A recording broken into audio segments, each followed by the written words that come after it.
Buenas tardes a todos, buenas noches. Espero que estén todos bien en sus hogares y bueno, de una manera diferente, pero efectiva también, los invito a alabar a nuestro Dios por medio de esta hermosa canción.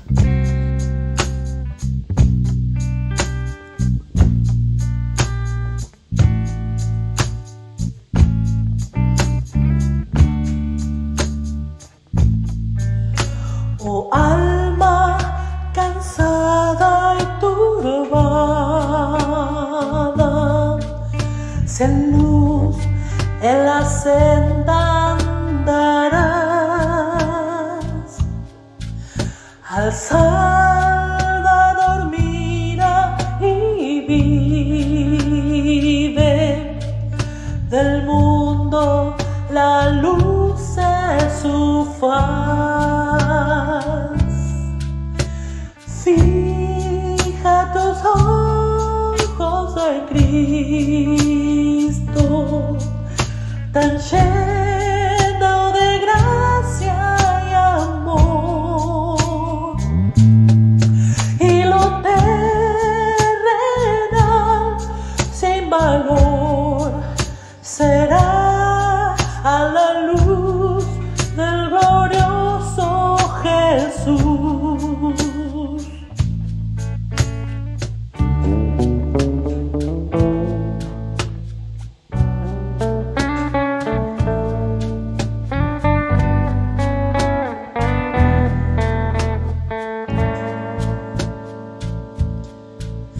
De muerte a vida eterna te llama el Salvador fiel.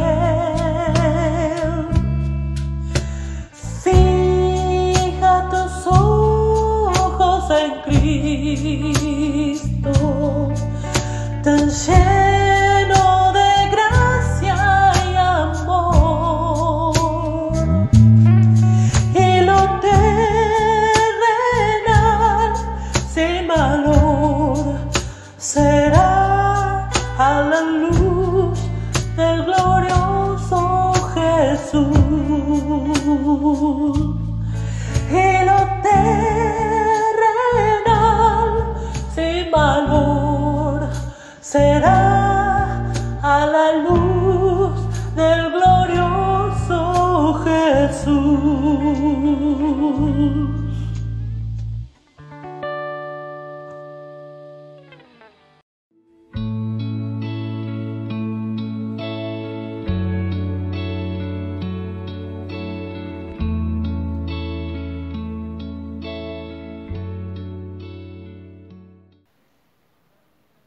Buenas noches, hermanos, Dios les bendiga mucho. Hoy vamos a seguir compartiendo acerca de las bienaventuranzas. Recuerden esta cadena, recuerden, porque quiero ejemplificar con esta cadena y cada uno de los eslabones en la cual cada uno de los eslabones está unido a la cadena. Y quiero que lo recuerden porque tiene que ver con las bienaventuranzas. Dice el versículo 4, bienaventurados los que lloran, porque ellos recibirán consolación. La palabra Macarios es la palabra griega para la traducción que tenemos en nuestra Biblia como bienaventurados, o en otras traducciones donde dice también felices o dichosos.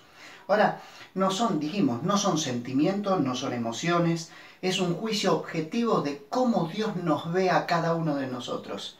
Y dice que nos ve bienaventurados. Otra traducción podría ser benditos. Es como nos ve Dios cuando nosotros reconocemos que somos pobres, que lloramos, que somos mansos, que buscamos y amamos la justicia, que tenemos un corazón limpio.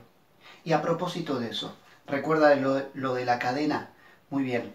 La cadena es la unión de cada uno de los eslabones. Cada eslabón forma parte de la cadena en general. ¿Qué quiero decir con esto? Que cada bienaventuranza no se puede tomar aislada. Cada bienaventuranza es un eslabón que forma esta cadena del carácter del Hijo de Dios. Y a eso se apunta cuando Jesús habló de las bienaventuranzas y de cada uno de los aspectos del ser bienaventurado. Hoy nos toca bienaventurados los que lloran. Dios nos creó con la capacidad de derramar lágrimas para liberar nuestras tensiones, nuestras tristezas. O sea que muchas veces la tristeza interna que provoca el dolor, si no lo expresamos, puede llevarnos a enfermedades. Muchas personas tienen úlceras entre algunas de las enfermedades porque guardan todos esos sentimientos y no los expresan. Bueno, las lágrimas es producto de cómo Dios nos creó para que nosotros derramemos nuestro corazón y nuestras emociones. Ahora encuentro varias personas en la Biblia en la cual también lloraron. Quiero mencionar algunas a modo de solamente ilustrar este mensaje. Fíjense, Abraham dice que murió Sara en Kiriat Arba, que es Hebrón, en la tierra de Canaán, y vino Abraham a hacer duelo por Sara y llorarla. Abraham, un hombre que lloró la pérdida de su esposa. David, en el Salmo, y encontramos en infinidad de veces que David era un hombre que decía, por ejemplo en el Salmo 42 dice, fueron mis lágrimas mi pan de día y de noche, mientras me dicen todos los días, ¿dónde está tu Dios? Timoteo, Pablo le escribe a Timoteo y le dice, doy gracias a Dios, el cual sirvo desde mis mayores con limpia conciencia, de que sin cesar me acuerdo. ¿De qué se acordaba Pablo? De tus lágrimas para llenarme de gozo. María y Marta lloraron la muerte de su hermano Lázaro. Y Jesús, frente a la tumba de Lázaro, hay un versículo que muchas veces se dice que es el versículo más corto. Jesús lloró. Pero también, además de estas lágrimas, puede haber lágrimas con motivaciones egoístas o perversas. ¿Puede creer usted eso? Sí, hay lágrimas que son derramadas por un sentimiento egoísta o perverso. Y quiero solamente dar dos ejemplos. El rey Acab era un rey despiadado y que no amaba a Dios y que hacía todo lo contrario a lo que Dios expresaba. En una oportunidad necesitaba un terreno, una parcela, para poder plantar algún viñedo o plantar algo de lo que él quisiera. Y fue a pedirle a un hombre llamado Nabot. Y Nabot le dijo, no te puedo dar esta parcela porque forma parte de mi herencia, de mis padres. Y dice la palabra de Dios, y vino Acab con cara triste y enojado por la palabra de Nabot de Jezreel, que le había respondido diciendo, no te daré la heredad de mis padres. Y se acostó en su cama y se volvió su rostro y no comió y lloró. Lloró porque él tenía un capricho, quería la parcela de Nabot. Hay otro acto y hay otra manera de llorar y esta es muy perversa. Amnón, el hijo de David, dice que él estaba angustiado hasta enfermarse por Tamar, su hermana, porque él quería estar con su hermana y él lloró ante esa actitud de no poder estar con su hermana. Conocemos la historia, después un amigo lo aconsejó de una manera tan perversa y terminó en una violación. Estas lágrimas son motivadas por la lujuria, por el egoísmo, por la perversidad y no pueden ser consideradas que estas bienaventuranzas forman parte de, o mejor dicho, estas lágrimas o este llorar no pueden considerar que uno es bienaventurado porque llora de una manera egoísta, caprichosa o perversa. Pero ¿por qué están llorando los bienaventurados a los cuales menciona Jesús? Lloran por su pobreza. ¿Se acuerdan de la cadena? Cada eslabón forma parte de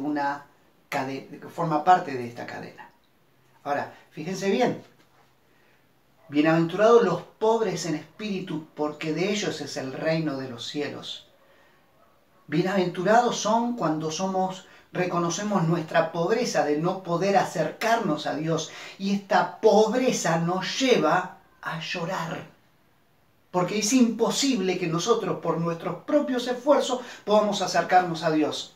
Entonces, ¿cuál es la respuesta ante esta pobreza? Lloramos. Bienaventurados los que lloran y están llorando su propia pobreza. David lo expresó en una actitud, en un salmo, cuando él cuenta o cuando él es perdonado por su pecado con Betsabé, y dice: mientras callé se envejecieron mis huesos en mi gemir todo el día. O sea que cuando él cayó su pecado, cuando él no confesó su pecado, había un gemir interno de lágrimas, porque ese pecado lo apartaba y lo alejaba de Dios. La palabra llorar que se utiliza en este texto es una palabra en la cual uno llora ante la muerte. Es la misma palabra.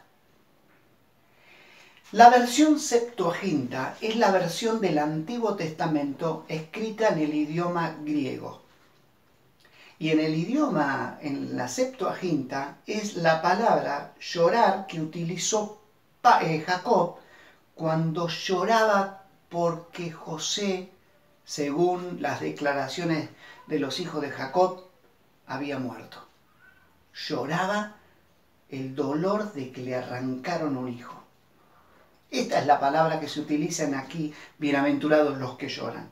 Pablo declara: miserable de mí, ¿quién me librará de este cuerpo de muerte? Es como un llorar por la pérdida de la inocencia, lloramos por nuestra precariedad, lloramos por nuestra incapacidad o capacidad de acercarnos a Dios, lloramos nuestra incapacidad de ser espirituales. Por eso son bienaventurados. Porque esta pobreza que nos lleva a las lágrimas, no tenemos otra forma de modificar nuestra actitud si no fuera por la gracia de Dios en nosotros. ¿Entiende por qué lloramos? ¿Entiende por qué son bienaventurados los que lloran? El apóstol Pablo en el capítulo 7 dice: el bien que quiero hacer no lo hago, mas el mal que no quiero, eso hago, miserable de mí. Esa es la realidad del ser humano. Ahora, en el idioma teológico hay dos palabras: es la confesión y la convicción. La confesión es, muchas personas confiesan: sí, está bien, he pecado, perdóname Dios, pero no hay una convicción de pecado, no hay un genuino arrepentimiento. Es como que pedimos perdón a Dios y punto. Pero la convicción es la que nos lleva a dolernos, porque lo que pecamos no es que cometimos un pecado, hemos ofendido a Dios. Y esto es lo más terrible. Cuando Natán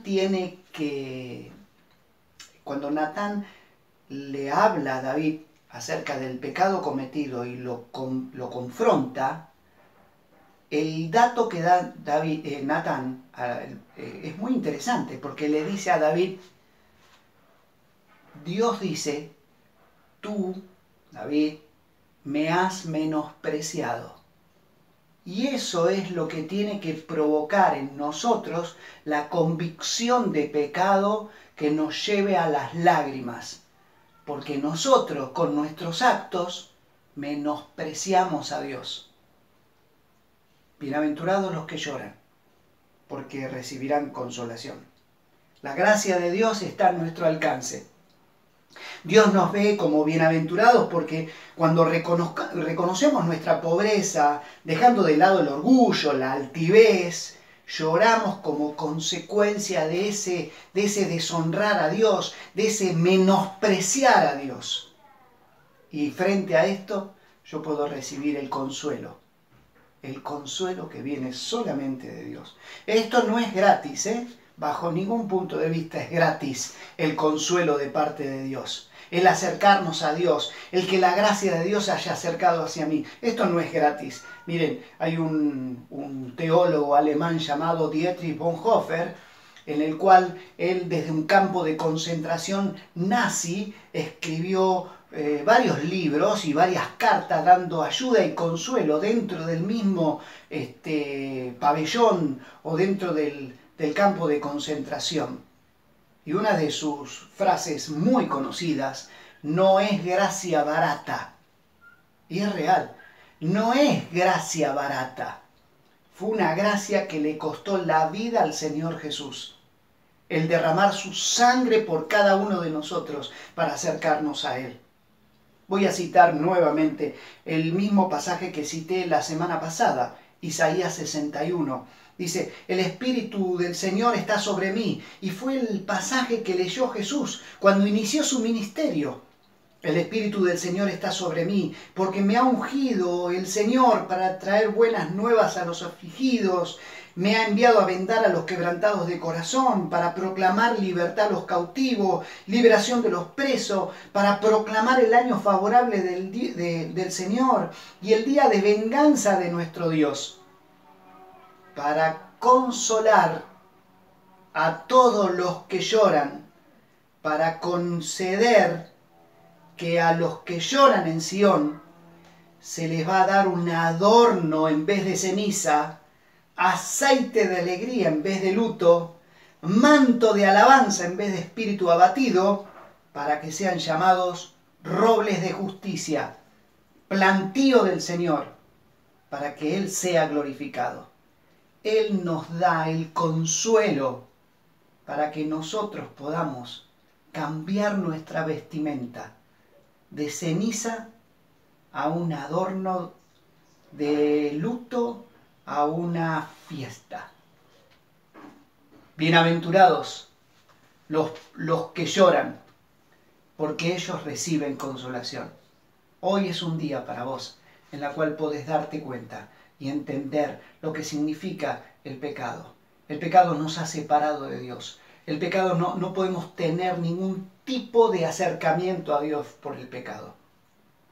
Pero por la gracia de Dios, esa gracia que no fue barata, es la que nos permite acercarnos. Porque Él murió por mí, sufrió la muerte, el desprecio, pero resucitó. Hoy vive y hoy es el tiempo de que vos puedas reconocer tu pobreza y puedas llorar porque esa pobreza en la cual estamos inmersos no nos puede acercar a Dios. Por eso confesamos nuestro pecado y tenemos convicción y nos duele. Contrito y humillado, dice también la palabra de Dios. Y te invito hoy a que vos le puedas decir al Señor: Señor, reconozco mi pecado. Te pido perdón porque te ofendí, porque te deshonro. Y hoy quiero que tú me vistas de una vestidura de alegría, porque tú eres el único que da consuelo a mi corazón y quiero vivir dependiendo de ti. Que Dios te bendiga.